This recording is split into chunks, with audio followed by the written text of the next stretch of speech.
അങ്ങനെ മെട്രോ കയറി. ആസാദ്പൂർ മെട്രോ സ്റ്റേഷനിൽ ഇറങ്ങുന്നതാണ് ലക്ഷ്യം. അടുത്ത ഞങ്ങളുടെ മെയിൻ ട്രിപ്പ് ഇനി അവിടെ നിന്നാണ് തുടങ്ങുന്നത്. പിന്നെ ഇത് ഒരു ഡോക്ടർ കൂടെയുള്ളതിൻ്റെ ചില സൗകര്യങ്ങളാണ്. സംഭവം കണ്ടുപിടിച്ചു, അവൾക്ക് നല്ല ത്രോട്ട് ഇൻഫെക്ഷൻ ഉണ്ട്. അങ്ങനെ 8:15 ഞങ്ങളെത്തി. പക്ഷെ പോണ്ട വണ്ടി അഭിത്തേക്ക് നെയ്യായി വന്നിട്ടില്ല. അങ്ങനെ ടൈം 10:30 ഞങ്ങളുടെ പാർക്കുന്നിലേക്ക് എത്തി. പിന്നെ ചെറിയൊരു നടയടി. സീറ്റാണ് വില്ലൻ. ഒരു 12 മണിക്കൂറിൻ്റെ ജേണി. എപ്പോൾ വേണമെങ്കിലും താഴെ പോകാവുന്ന പോലത്തെ ഒരു സീറ്റും പോരാത്തതിന് ഹെഡ് റെസ്റ്റും ഇല്ല. അങ്ങനെ ഫസ്റ്റ് ഫൈറ്റ് ഞങ്ങൾ ജയിച്ചു. തൽക്കാലം നമുക്ക് ഫ്രണ്ടിലത്തെ സീറ്റ് കിട്ടി.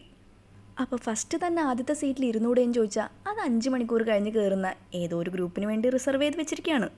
അങ്ങനെ രാവിലെ 5:30 സ്ഥലം ചണ്ഡീഗഡ്. വീണ്ടും അടുത്തടി. ഞങ്ങൾ വീണ്ടും ബാക്ക് സീറ്റിൽ പോകണമെന്ന്. ബാക്ക് സീറ്റിൽ ഇരിക്കുന്നതല്ല പ്രശ്നം, പക്ഷേ വേറെ ആരും അവിടെ ഇരിക്കാൻ റെഡിയല്ല. ഇനി 3 ഡേയ്സും ഞങ്ങൾ തന്നെ അവിടെ ഇരിക്കുന്നതാണ് കോർഡിനേറ്റർ പറയുന്നത്. അവസാനം ടേൺ എടുത്ത് എല്ലാവരും ഇരിക്കാമെന്ന് സമ്മതിച്ചപ്പോൾ വീണ്ടും യാത്ര തുടങ്ങി.